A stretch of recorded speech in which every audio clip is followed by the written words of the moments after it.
আর ওরা সাথে সাথে ফুলের মালা দিয়ে নবীকে বরণ করে কলেমা পড়ে মুসলমান হয়ে গেছিল। কথা কয় না রে ভাই? হয়েছিল? হয়েছিল? কি করছিল? মক্কায় সবচাইতে বেশি সম্পর্ক যার সাথে, আবু লাহাব আপন চাচা, আবার রাসূলের দুই কন্যা তার দুই ছেলের সঙ্গে বিয়ে দেয়া। তার মানে মক্কায় অত বেশি সম্পর্ক আর কারোর সাথে নবীর ছিল না। সেই আবু লাহাব পাথর একটা তুলে নিয়ে নবীকে নিক্ষেপ করলেন আর বললেন তাব্বান লাকা ইয়া মুহাম্মদ। পাথর নবীর গায়ে লেগে রক্তাক্ত হলেন। আল্লাহ রাব্বুল আলামিন তার প্রতিশোধ নিলেন সূরা লাহাব নাজিল করে। আমরা ওই দিকে যাব না আমার ভাইয়েরা, কিন্তু কথা হচ্ছে এই এমন কি আছে এই তিনটা অক্ষরের একটা বাক্যের ভিতরে, লা ইলাহা ইল্লাল্লাহ। শুধুমাত্র এই কথাটুকুনের কারণে 42 বছরের পরীক্ষিত বন্ধু শত্রু হয়ে গেল। তার মানে এই তিন শব্দের ভিতরে আল্লাহ রাসূল এমন কোন আইডিওলজি ক্রিয়েট করলেন, এমন কোন থিওরি তাদেরকে দিলেন, এমন কোন রিভলিউশন সৃষ্টিকারী বিপ্লবাত্মক কথা তাদের সামনে উপস্থাপন করলেন যে এই দর্শন, এই থিওরি, এই আইডিওলজি ওরা গ্রহণ করতে পারলো না। শুধু পারলো না, সাথে সাথে রিয়াক্ট করেছে, সাথে সাথে আমার নবীকে আক্রমণ করেছে। কথা ঠিক কিনা আমার ভাইয়েরা, আমার বন্ধুরা? তো বাংলার জমিনে যদি উলামায়ে কেরাম ওই তাওহীদ প্রতিষ্ঠিত করতে যায়, ওই তাওহীদের দাওয়াত দেয়, তাহলে যুগে যুগে আবু লাহাব আবু জেহেলরা যেভাবে তাওহীদ পন্থীদেরকে আক্রমণ করেছে, আজকেও বাংলার জমিনে আলেমদেরকে ওভাবেই আক্রমণ করা হবে। কথা ঠিক না বেঠিক আমার ভাইয়েরা, আমার বন্ধুরা? কিন্তু মর্মবেদনা অন্য জায়গায়। যেটা পড়ে ঈমান আনা লাগে, মুসলমান হওয়া লাগে, ওই কলেমাটাই কি তাহলে আমরা বুঝলাম না? কত তাই দাঁড়ায় কি এমন কলেমা আমরা পড়ি, পড়ে পড়ে আমাদের কলব সাফ হয়ে যায়। আমরা পড়ি, পড়ে পড়ে আমাদের দাওয়াত বাড়ে, খাওয়া দাওয়া বাড়ে। কত বলে রে ভাই? আর এই কলেমার দাওয়াত নবীজি দিলেন, দেয়ার সাথে সাথে 42 সেকেন্ডের ব্যবধানে 42 বছরের পরীক্ষিত বন্ধু শত্রুতে রূপান্তরিত হয়েছে। ঠিক কিনা বলেন? কি আছে এটার মধ্যে তাহলে যা আমরা বুঝি না আর ওরা বুঝেছিল? আসলে আমরা বুঝি না রে ভাই। যদি বুঝতাম তাহলে আলেমদের ভিতরে আজকের এই 2-3 ভাগ হতো না। কি আছে এটার মধ্যে? লা ইলাহা ইল্লাল্লাহ, তিনটি কথা, তাই তো? এই তিনটা কথা, লা ইলাহা ইল্লাল্লাহ, এটার বাংলা অর্থ বলেন। লা ইলাহা ইল্লাল্লাহ মানে কি? আল্লাহ ছাড়া কোনো, কিছু লোক আছে চালাক, কয় ইলাহা নাই। ওরে ভাই, আমি মাবুদও শুনতে চাইনি, ইলাও শুনতে চাইনি, আমি বাংলা শুনতে চাইছি রে ভাই। আমি আরবি ভালো বুঝি না তো, তাই বাংলায় বল। তো তাই তো হলো, বাংলা হলো। মূল শব্দ কি? ইলাহ। মূল শব্দ কি? ইলাহ। তো আপনি বলতেছেন নাই কোন ইলাহ বা মাবুদ আপনাদেরটা রাখলাম, ইল্লাল্লাহ, আল্লাহ ছাড়া, তাই তো কথা? তো আমার কাছে মাঝে মাঝে খুব অবাক লাগে যে এই কলেরাটা হইল কেন? তিনটা শব্দ তো, দুটো বাংলা বললাম, আরেকটা শব্দ ওইটা বাংলায় না বলে আরেকটা আরবি শব্দ মাবুদ এনে এটার অর্থ করলাম। আমি বলি না যে মাবুদ এই অর্থটা ভুল, তা আমি বলি না, কিন্তু আমার আফসোস মাবুদ দিয়া ইলার প্রকৃত অর্থ হক আদায় হয় না। কথা ঠিক না ভুল? লা নেই কোন, ইলা ইল্লাল্লাহ, আল্লাহ ছাড়া। তো শেষেরটা বাংলা, প্রথমটা বাংলা, মাঝখানেরটা আরবিটারে কেন বাংলা বানাইলেন না ভাই? কিছু মুরব্বী আলেমরা বলেছেন ইলা শব্দটা বাংলায় একটা অর্থ দেওয়া হয় না, 4-5টা অর্থ বলা লাগে, অর্থটা লম্বা হবে, মানুষেরা বুঝতে পারবে না, সেজন্য সহজ করার জন্য সংক্ষেপ করা হয়েছে। আমি বলছিলাম হুজুর আমার বিবেক মানে না, আমার বিবেক সাড়া দেয় না। যেটা পড়ার উপরে আমি ইমানদার না আমি বেঈমান সেটা নির্ভর করে, যেটা মানা আর না মানার উপরে আমার জান্নাত আর জাহান্নামের ফয়সালা হয়। ওই কথাটা যদি আরো 3 লাইন লম্বা হতো তাহলে অসুবিধা কি?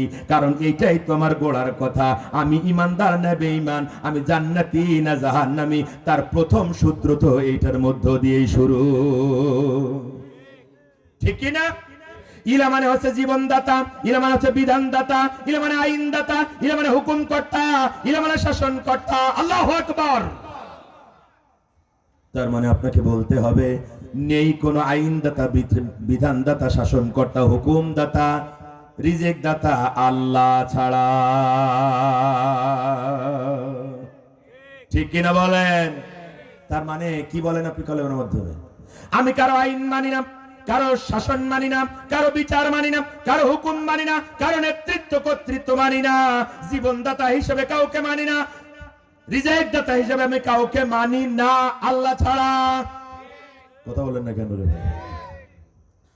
এইটা যদি কলেমা পড়ার সাথেই যদি আপনি বুঝতেন, তাহলে আজকে যারা একামতে দ্বীনের কথা বলে, আজকে যারা আল্লাহর জমিনে আল্লাহর আইন কায়েমের কথা বলে, এই কথা বলার কারণে যাদেরকে মৌলবাদ, রাজাকার, যুদ্ধাপরাধী বলে গালি দেয়া হয়, এই গালি দেওয়ার সাহস কেউ পেত না। কথা ঠিক কি না? এজন্য কলেমা বলার সাথে আবু লাহাব বুঝেছিল এটাই এমন এক থিওরি, এমন এক আইডিওলজি, এটা যদি আমি রিসিভ করি, এটা যদি আমি গ্রহণ করি, তাহলে লাত উজ্জা মানাত হবল 360 মূর্তির আর অস্তিত্ব থাকে না। এটা যদি আমি মেনে নেই, তাহলে আবু জাহেলের আইন দিয়ে যে ব্যক্তি পরিবার সমাজ চলতেছিল, ওইটাও আর চলে না। এখন এই আমাদের মূর্তিগুলারে বাদ দিয়ে, আবু জাহেলের আইন কানুন, নিয়ম নীতিমালা বিধান বাদ দিয়া, এখন আমাদের ভাই, আমাদের ভাতিজা, আমাদের বন্ধু মুহাম্মদ যেই ইলার কথা বলতেছে, ওই ইলার বিধান মেনে আমাদের চলা লাগে। আর ওরা বলল আমরা বাপ দাদার ধর্ম ছাড়তে পারি না, সেজন্যই পাথর মেরেছিল। ঠিক কিনা? আজকেও আমরা দেখতেছি যাদের সাথে মিলে আমরা এদেশে ন্যায় ইনসাফ কায়েম করতে চেয়েছিলাম, আজকে তাওহীদ প্রতিষ্ঠার ঘোষণা দেওয়ার কারণে আজকে তারাও আমাদেরকে শত্রু ভাবতেছে। তার মানে বোঝা যায় ডাল মে কুছ কালা হে। কথা কন না কেন আমার ভাইয়ের? তাওহীদ যতক্ষণ প্রতিষ্ঠিত না হয়েছে, বিশ্ব নবী থেমে যান নাই। থামছেন? কথা কই না? 13 বছর মক্কায় দাওয়াত দিয়েছেন। মক্কায় দাওয়াত দিয়া তাওহীদ প্রতিষ্ঠিত করতে পারেন নাই। রাতের গভীরে একজন মাত্র সাথী হযরত আবু বকর সিদ্দিক রাদিয়াল্লাহু আনহুকে সাথে নিয়ে আল্লাহর অনুমতি ক্রমে হিজরত করে মদিনায় চলে গেলেন। 8 বছর মদিনা রাষ্ট্র চালাইলেন। মদিনা রাষ্ট্রের প্রেসিডেন্ট হলেন মুহাম্মদ রাসূলুল্লাহ। কথা কি বুঝতেছেন? মদিনার প্রেসিডেন্ট মুহাম্মদ রাসূলুল্লাহ 8 বছর পরে 10,000 সাহাবী নিয়ে আজকে মক্কা বিজয়ের জন্য এসেছেন। সুবহানাল্লাহ বলবেন না? মক্কা বিজয়ের জন্য এসেছেন, সাথে 10,000 সাহাবী। আমার ভাইয়েরা, আমার বন্ধুরা, বিশ্ব নবী ফজরের সালাত আদায় করে মক্কায় প্রবেশ করলেন। মক্কায় প্রবেশ করে সর্বপ্রথম নবীজি ঢুকলেন কাবার ভিতরে। নবী যখন কাবার ভিতরে ঢুকেছেন, বলেন তো নবী খালি হাতে ঢুকেছেন না হাতে কিছু ছিল? কথা বলেন। কি ছিল? আবু সাইদের হাতে যা ছিল নবীর হাতেও তাই ছিল। কথা বলো না? ওই নবীর লাঠি ঘুরে ঘুরে আবু সাইদের হাতে এসেছিল, আর ওই লাঠির এত পাওয়ার, অ্যাটম বোমাও লাঠির কাছে ছোট হয়ে যায়। ঠিক না আমার ভাইয়ের, আমার বন্ধুরা? তার মানে বুঝাইতে চাচ্ছিলাম, তাওহীদ প্রতিষ্ঠার জন্য ক্ষমতা লাগে, ক্ষমতা, আর লাগে লাঠি, নসে তাওহীদ প্রতিষ্ঠিত হয় না। কথা বলেন না কেন রে? কথা বলেন না কেন রে ভাই? আমার ভাইয়েরা, নবীজি 13 বছর মক্কায় দাওয়াত দিয়ে প্রতিষ্ঠিত করতে পারেন নাই তাওহীদ। মদিনায় গিয়েছেন 8 বছর দাওয়াত দিয়ে, বাহিনী গঠন করেছেন, দল গঠন করেছেন, সৈন্যবাহিনী তৈরি করেছেন। মদিনার প্রেসিডেন্ট এখন এসেছেন মক্কা বিজয়ের জন্য, হাতে আছে লাঠি। কাবার মধ্যে ঢুকলেন, আর আল্লাহর ঘরে ওরা জোর করে যে মূর্তিগুলা বানায় রাখছিল, পিটাইয়া নাক মুখ কান ভেঙে ফেললেন। বললেন সরাও এগুলার, কাবা পরিষ্কার করে আল্লাহর গোলামদের জন্য আল্লাহর ঘরকে উন্মুক্ত করে দিয়ে এবার নবীজি বললেন, বেলাল, ও বেলাল, ওঠো, কাবার দেয়ালে ওঠো রে বেলাল, আজকে নতুন করে গোটা মক্কায় তাওহীদের ঘোষণা দিয়ে দাও। আমার ভাইয়ের, আমার বন্ধুরা, তার মানে বোঝা গেল তাওহীদ প্রতিষ্ঠা করার জন্য ক্ষমতা লাগে, ক্ষমতা। ঠিক না ভুল? ঠিক না ভুল? নবীদের প্রথম দায়িত্ব তাওহীদ প্রতিষ্ঠিত করা। সেটা নবীরা করেছেন ক্ষমতার মসনদ দখল করার পরে।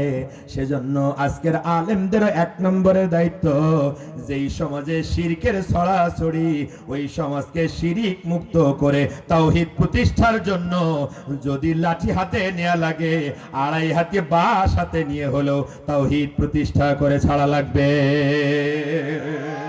কথা ঠিক কি না?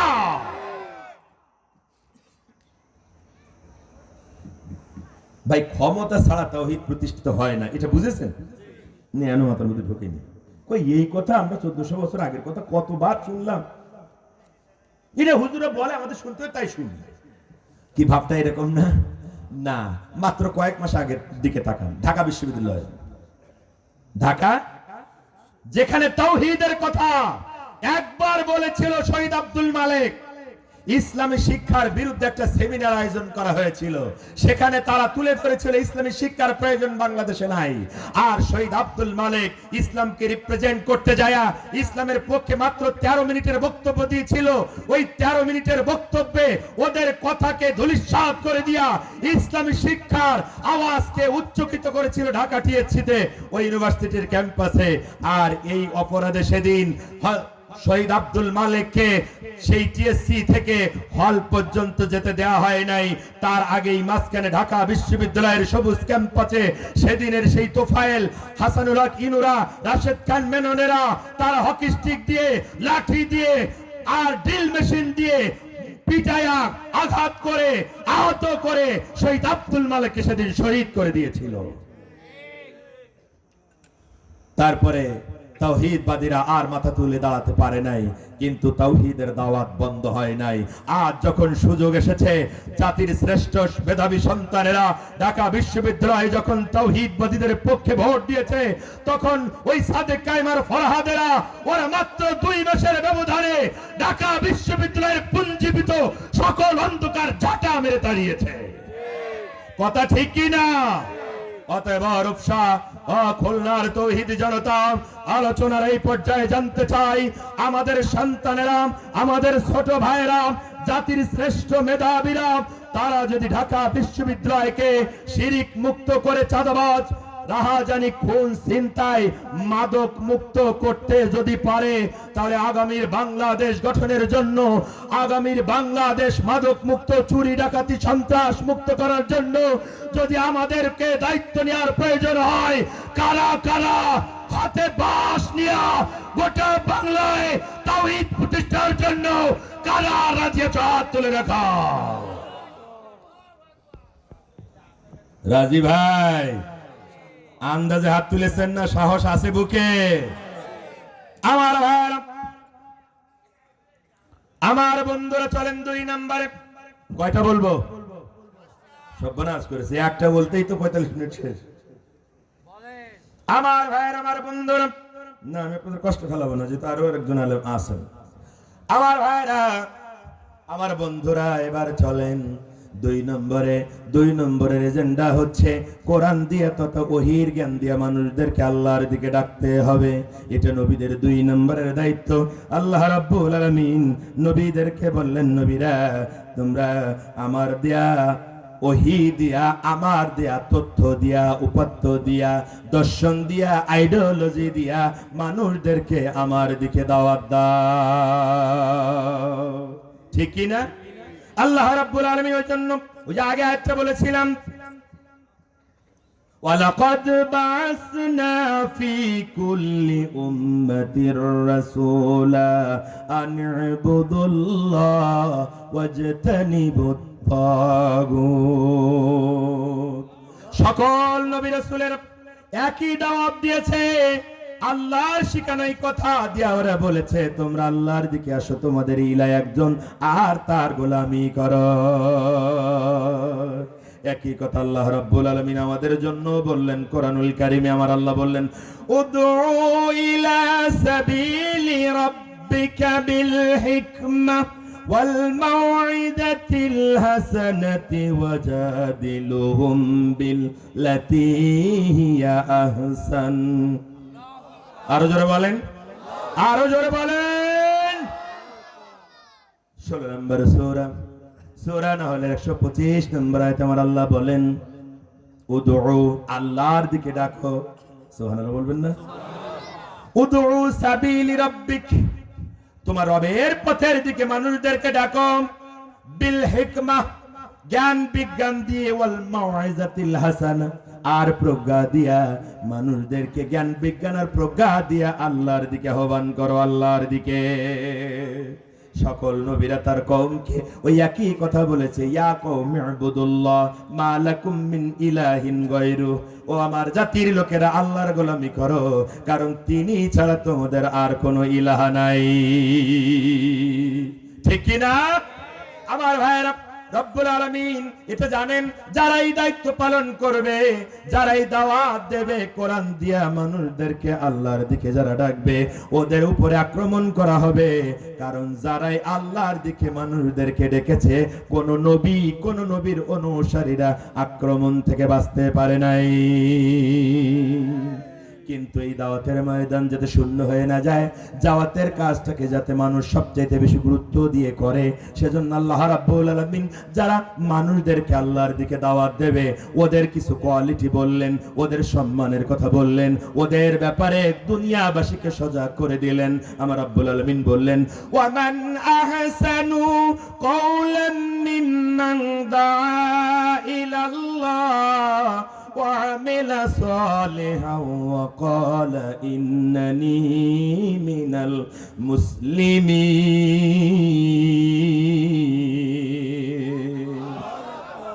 আল্লাহ রাব্বুল আলামিন বললেন, যারা যারা আল্লাহর দিকে মানুষদেরকে ডাকে, ওর কথার চাইতে উত্তম কথা আর কি হতে পারে? আর নিজেকে ঘোষণা দেয় আমি আত্মসমর্পণকারী। কথা বুঝেছেন আমার ভাই? কোরআন দিয়ে মানুষদেরকে যারা আল্লাহর দিকে ডাকে, তার কথা চাইতে শ্রেষ্ঠ কথা, উত্তম কথা, ভালো কথা আর হতে পারে না। এই গ্যারান্টি কে দিচ্ছেন? কথা কয় না। 41 নম্বর সূরা, সূরা হামিম, 33 নম্বর আয়াত। আল্লাহ রাব্বুল আলামিন বলেন, যারা মানুষদেরকে আল্লাহর দিকে আহ্বান জানায়, ওর কথার চাইতে শ্রেষ্ঠ কথা আর নাই। তার মানে পৃথিবীতে সর্বশ্রেষ্ঠ পেশার নাম হচ্ছে দাঈল, আল্লাহর পেশা। যারা আল্লাহর দিকে মানুষদেরকে দাওয়াত দেয়, ওরাই হচ্ছে সমাজের সবচাইতে বড় শ্রেষ্ঠ মানুষ। কার কথা? কার কথা বোঝেন নাই? শুধু শুনেছেন, বোঝেন নাই। বলবেন হুজুর কেন বুঝি নাই? যদি আপনি বুঝতেন, তাহলে আপনার সন্তানকে হাফেজ না বানায়া, নুরানি শিক্ষা না দিয়া, দাখিল আলেম পাস না করায়া, ডাক্তার, কবিরাজ, ইঞ্জিনিয়ার হওয়ার স্বপ্ন দেখতেন না। বাচ্চাটা স্ত্রীর পেটে আসলেই নিয়াত করে ডাক্তার বানাবে। কথা বলে বাংলাদেশে তো মেডিকেল কলেজ আছে, তাতে 12,000 ছাত্র ছাত্রী মেডিকেলে চান্স পায় প্রত্যেক বছর। আবেদন করে 1.5 লাখ। তো বাকিদের কি হবে? তখন কেউ ইঞ্জিনিয়ারে যায়, কেউ মাস্টার হয়, প্রফেসর হয়। কথা বলেন ঠিক? কেউ খেলোয়াড়, কেউ নায়ক, গায়ক, কেউ আর্টিস্ট, কেউ টিকটকার। কথা কই না। আর যার কোনো মুরুদ নাই, ওইটারে বানায় নেতা।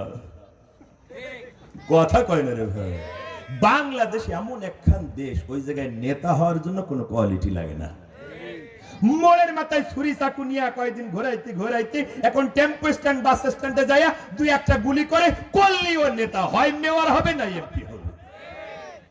কথা কন না কে রে ভাই? অথচ আল্লাহ রাব্বুল আলামিন বললেন, পৃথিবীর শ্রেষ্ঠ পেশার নাম আল্লাহর দিকে মানুষদেরকে দাওয়াত দেয়া। এখন আল্লাহর দিকে যদি মানুষদেরকে দাওয়াত দিতে চান, তাহলে কোরআন হাদিস শেখা লাগবে নাকি লাগবে না? যেহেতু কোরআন হাদিস শিখে আপনার সন্তান শ্রেষ্ঠ হবে, জাতির শ্রেষ্ঠ সন্তান হবে। ওই ওসমান হাদি ঢাকা বিশ্ববিদ্যালয়ের ছাত্র, কিন্তু তার আগে সে হেফজ করেছে, দাখিল পাস করেছে, আলেম পাস করেছে, তারপরে ঢাকা বিশ্ববিদ্যালয়ে গিয়েছে। আর এমন এক আইডিওলজি নিয়ে দাঁড়িয়ে গিয়েছে, এমন এক বিপ্লবী দর্শন নিয়ে দাঁড়িয়ে গিয়েছে, মাত্র 1.5 বছরের ব্যবধানে বাংলাদেশের একজন আইডল, একজন শ্রেষ্ঠ নেতায় পরিচিতি লাভ করেছে। ঠিক না?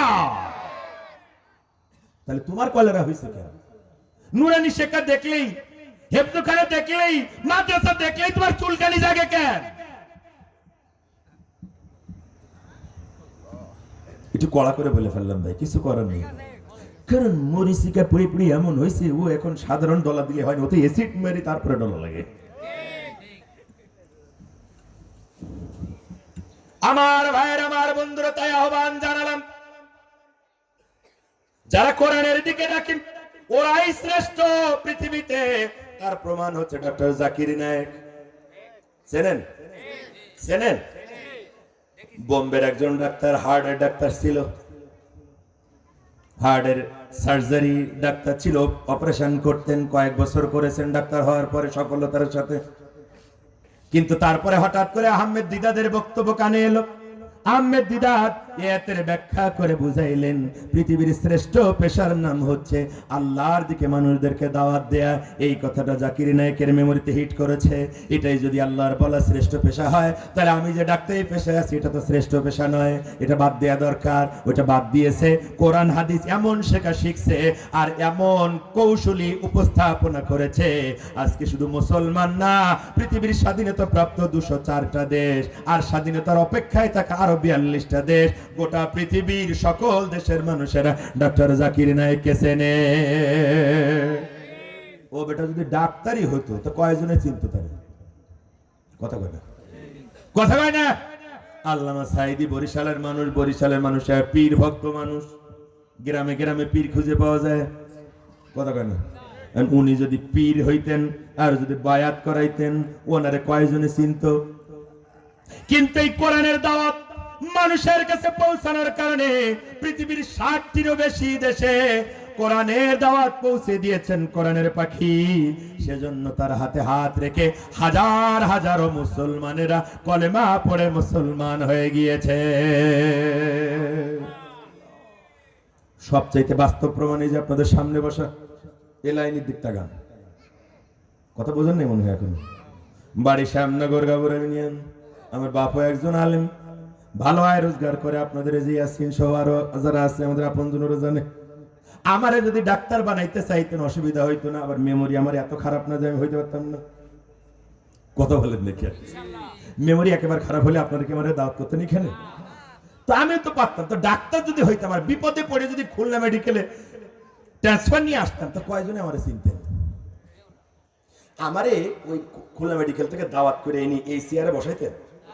কি মনে হয় আপনাদের? বসাইতেন? বসাইছেন কেন?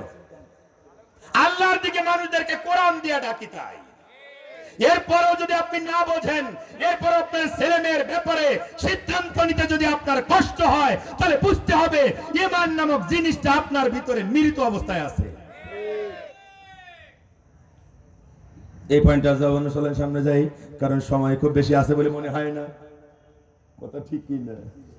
যেহেতু আজকে আমি বিপদে আছি, টাইমের ফ্রেমে বাধা। আমার ভাইয়েরা, আমার বন্ধুরা, কোরআন এমন এক জিনিস, এই কোরআন দিয়ে আপনি যদি দাওয়াত দেন, পৃথিবীর সবচাইতে খারাপ মানুষটাও এই কোরআনের দাওয়াতে ভালো হয়ে যেতে পারে। আছে না নাই? হযরত ওমর তার প্রমাণ, আরো অনেক মানুষ আছে, তারা তার প্রমাণ। ওইদিকে আমি গেলাম না। আমার ভাইরা, এজন্য সুরের পাখিরা সুরে সুরে বলে, এসো কোরআনের ছায়া তলে সমবেত হই, এসো কোরআনের ছায়া তলে সমবেত হই, এসো আল্লাহ রাসূলের অনুগত হই, এসো কোরআনের ছায়া তলে সমবেত হই। এই কোরআনের ছায়া তলে এসে আমার ভাইয়ের, আমার বন্ধুরা, কোরআনের আহ্বান যেখানে পৌঁছে যায় ওখানে বিপ্লব ঘটে যায়, ওখানে বিপ্লব ঘটে যায়। আর কোরআনের দাওয়াত যারা গ্রহণ করে ওরাও বিপ্লবী হয়ে যায়। ঠিক কিনা বলেন?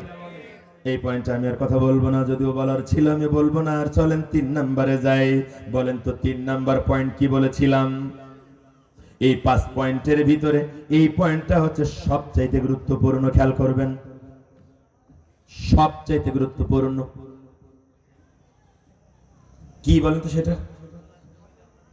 না না, আমি বলছিলাম যে 5 পয়েন্ট তো ভুলে গেছেন। 1 নম্বরে তাওহীদ প্রতিষ্ঠিত করা, 2 নম্বরে কোরআন বা ওহীর জ্ঞান দিয়ে মানুষদেরকে আল্লাহর দিকে ডাকা। কি ডাকবেন তো? কোরআন দিয়ে মানুষকে আল্লাহর দিকে ডাকবেন তো? ডাকবেন তো? আলেমরা কোরআন দিয়ে ডাকে না নিজেদের বানানো কোনো কথা দিয়ে ডাকে? কথা বলেন। এই পয়েন্টে শেষ কথা ভালো করে বুঝবেন। আল্লাহ রাব্বুল আলামিন নির্দেশ করেছেন কোরআন দিয়া মানুষদেরকে আল্লাহর দিকে ডাকো। তার মানে হচ্ছে আপনি যদি মানুষদেরকে ডাকেন তাহলে কোরআন দিয়ে ডাকতে হবে। আপনি যদি মানুষকে ডাকেন তাহলে আপনার নেতার আইডিওলজি দিয়া, আপনার নেতার দর্শন দিয়া, নেতার দিকে, দলের দিকে, কোন তরিকা, মত আর পথের দিকে আপনি ডাকতে পারবেন না, পারবেন না, পারবেন না। যদি মানুষদেরকে ডাকতে হয় তাহলে কোরআন দিয়ে আল্লাহর দিকেই ডাকতে হবে। কথা ঠিক কি না? আর এটাই আলেমদের 2 নম্বরের দায়িত্ব। অতএব আলেমরা বেঁচে আছে যতদিন, কোরআন দিয়া দাওয়াত দেবে ততদিন। ঠিক কি না? আলেমরা কোন দলের দিকে ডাকে না, কোন নেতার দিকে ডাকে না। আলেমরা কোরআন আর সুন্নাহর দিকে ডাকে। আলেমরা কোরআন আর সুন্নাহর আইনের দিকে ডাকে। ওইটা যদি কোন দলের সাথে মিলে যায় তা আমার দোষটা কি? তুমি ওই দল করো, তাহলে ওই দলে তোমার দলের ভিতরে ওই আইডিওলজি সেট করে দাও। ওই কোরআনের আইন দিয়ে তুমি রাষ্ট্র চালাবা, ওইটা তোমার দলের ভিতরে প্র্যাকটিস করো, তাহলে আমার বক্তব্য তো তোমার পক্ষেও যায়। তো না বুঝে অমনি লাফাই উঠে কেন ব্যাঙের মতো। এটা কি 5ই আগস্টের আগের বাংলাদেশ নাকি যে তুমি লাফাই উঠলে আমরা থেমে যাব? না, এখন তুমি যদি লাফাই ওঠো আমরা তার থেকে বেশি লাফাই ওঠা থাপড়াইয়া তোমার নামায়া বসাবো। কথা ক্লিয়ার? আমার ভাইয়ের, আমার বন্ধুরা, রাগ করলেন আমার পরে? কই ইয়াসিন আর প্রতি ধর হুজুরার দেশে খুঁজে পাইনি, নিজের ভাইদের ডেকে আমাদের বাস দিয়ে গেল। আমি কি বাস দিলাম না বাস বের করলাম?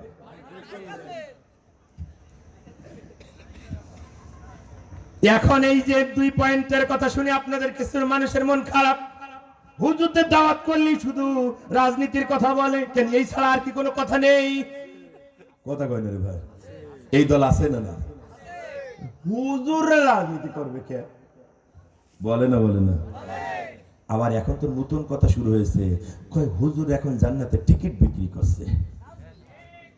এ বলে বলে এ আপনাদের এদিকেও বলে? কথা ভালো করে বুঝবেন, কিন্তু এই পয়েন্টে আমার একটু কথা আছে, বলবো ভাই, রাগ করবেন না তো? হুজুরে রাজনীতি করবে কে? ওইটা জবাব আমি এই 3 নম্বর পয়েন্টে দেব। তার আগে তো জবাব দিয়ে নেই। আমাদেরকে বলা হয় আমরা নাকি জান্নাতের টিকিট বিক্রি করি, বলে না, বলে না? আচ্ছা, আপনারা কারা এ পর্যন্ত জান্নাতের টিকিট কিনেছেন? হাত তোলেন।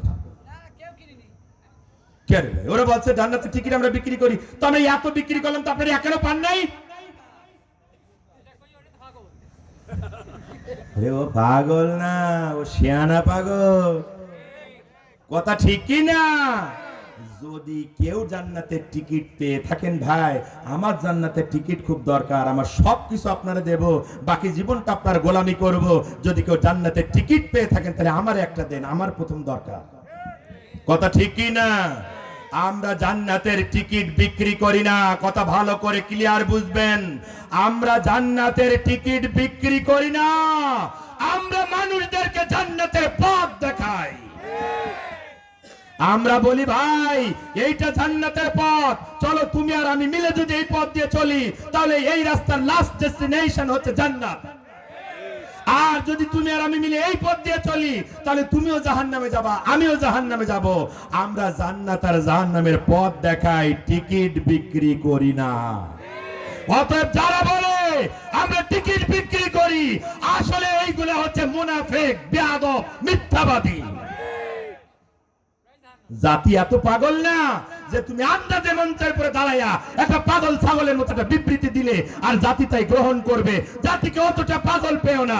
এই জাতি রক্ত দিতে শিখেছে, এই জাতি বুক টান করে বলেছে বুকের ভিতরে দারুণ ঝড়, বুক পেতেছি গুলি কর।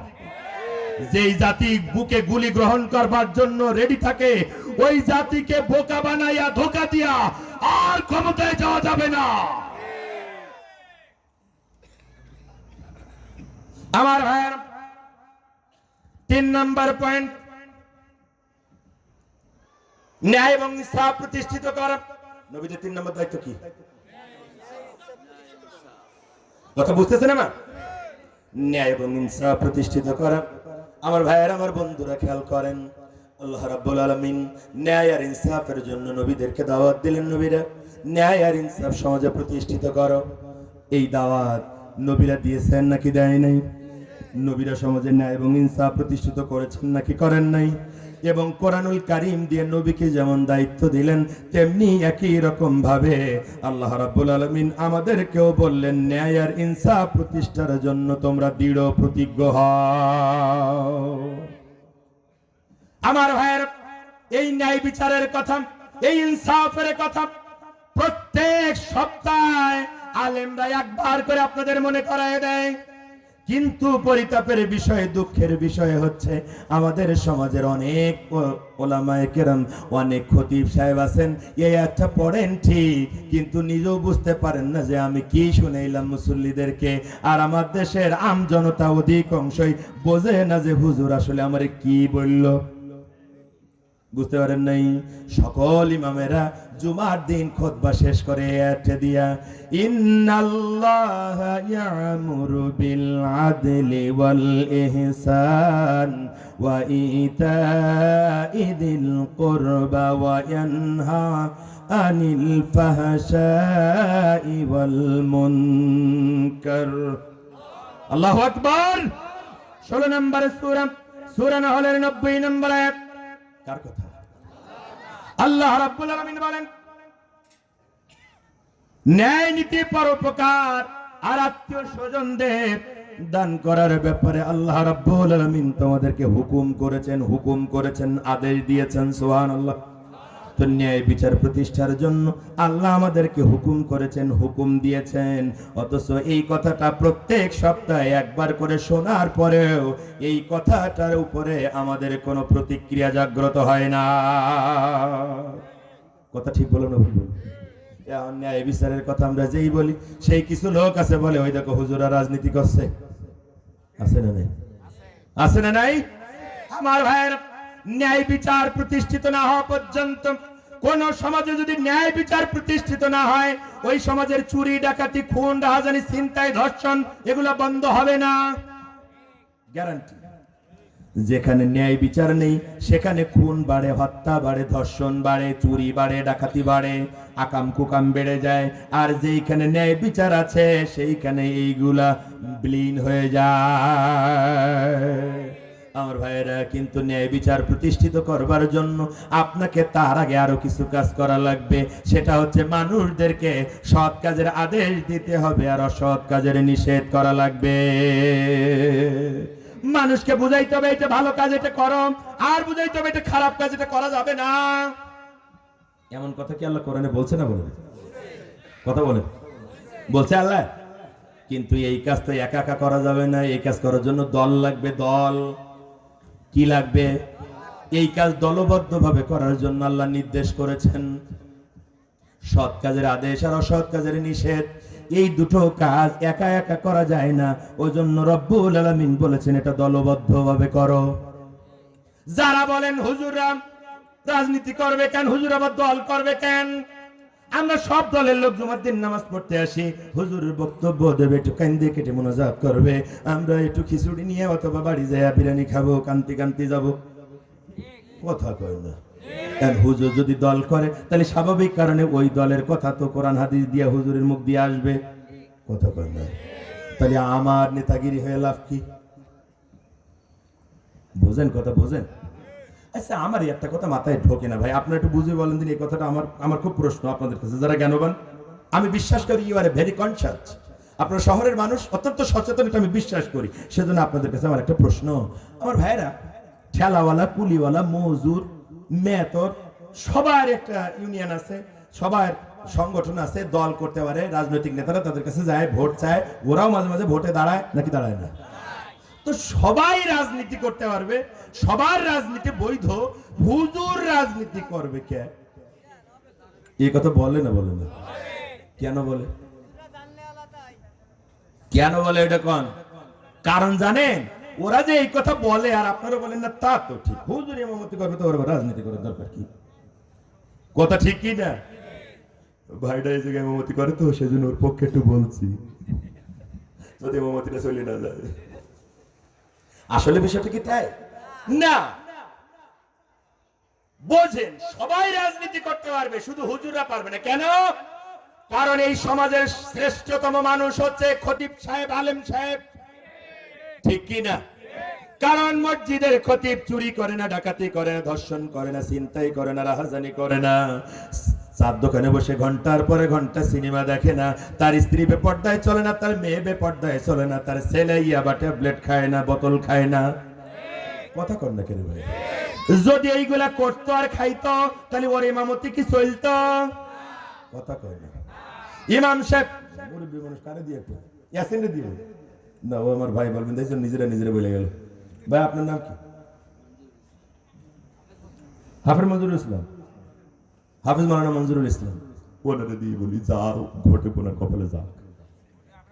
আমার ভাইয়ের, আমার বন্ধুরা, মঞ্জুর ইসলাম ভাইয়ের শাশুড়ি অসুস্থ, ভাবে এই কথা শোনার কারণে আবেগের বশবর্তী হয়ে স্ট্রোক করেছে, না জানি মরে গেল কিনা। ওই চিন্তা করে বোরকা পরার টাইম পায় নাই, শাড়িটা একটু টেনে দিয়ে নিয়ে রূপসা পার হয়ে চলে গেছে খুলনা মেডিকেলে। এখন কিছু মুসল্লিরা দেখেছে হুজুরের বউ বোরকা পরিনি, অন্য বাড়তি টেনেইনি, দৌড়াচ্ছে রাস্তা দিয়ে। পরের সপ্তাহে ইমামতি থাকবে। কথা কই না রে ভাই? তার মানে কি বোঝা গেল? তার মানে হচ্ছে এই সমাজের সবচেয়ে সত্যবাদী, সবচেয়ে ভালো মানুষ, সবচেয়ে বিশ্বস্ত মানুষটা হচ্ছে ইমাম সাহেব। এটা পরীক্ষিত, প্রমাণিত। আর এটা ওরা জানে, সেজন্য বলে হুজুরের রাজনীতি করতে পারবে না। কারণ হুজুরের রাজনীতি যদি করে তাহলে বয়স্ক ভাতা, বৃদ্ধ ভাতা, বিধবা ভাতা, গর্ভবতী ভাতা দেওয়ার জন্য 5,000 করে টাকা প্রত্যেক কার্ডে নেবে না। চাল দেওয়ার সময় টিসিবি আর বিজেপি এর কার্ডের চাল দেওয়ার সময় 30 কেজি জায়গায় 28 কেজি দেবে না। রড রাস্তা বানাইতে যায় রডের বদলে বাঁশ দেবে না। কথা কোন দেখে? আর এইগুলা যদি বন্ধ হয়ে যায় তাহলে আমার বিনা পুঁজির ব্যবসায় যে এত বড় বিল্ডিং হইলো, এত গাড়ি বাড়ি হইলো, তাহলে এইগুলা তো বন্ধ হয়ে যাবে। ওই জন্য মুসিমেতর সবাই রাজনীতি করবে, হুজুর করতে পারবে না। কথা বোঝা যায়?